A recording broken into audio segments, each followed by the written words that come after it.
Bitter winter fell, turning the farm into a graveyard of ice. The animals huddled together for warmth, their bellies empty, watching as Napoleon emerged from the farmhouse wearing a black waistcoat, his silhouette sharp against the snow. The windmill rose higher, built with the blood and sweat of the weary. Boxer dragged boulders through the sleet, his breath a thick mist, his chestnut coat matted with frozen mud, yet his heart remained unbroken. Mr. Whymper arrived at the gate, his leather briefcase clutched tight.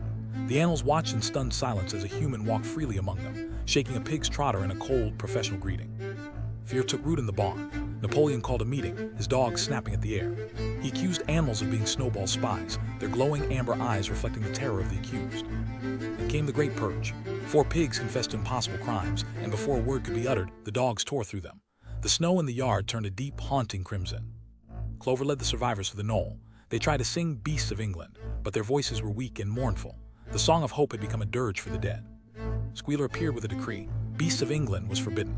The dream of the rebellion was over, he said, because the rebellion was now complete. The animals stood in a world without a song.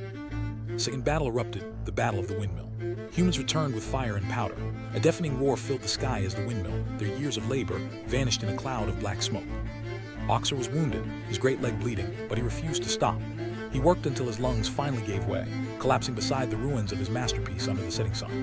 One morning, a black van arrived. Benjamin read the words on its side and let out a scream of pure agony, horse slaughter.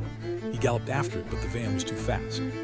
Boxer's face appeared for one last time at the small window of the van, his eyes wide with a realization that came too late. The loyal giant was gone, sold for a crate of whiskey.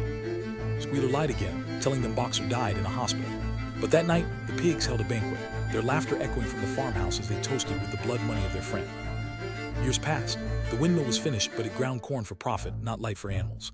Napoleon now carried a whip in his trotter, walking upright like a man of iron. The sheep began a new chant, a chilling melody that shook the trees. 4 legs good, 2 legs better. The transformation was almost complete. In the final darkness, the animals looked through the farmhouse window. Pigs and humans sat together, playing cards and drinking. As a quarrel broke out, the faces melted and merged. Pig and man became one.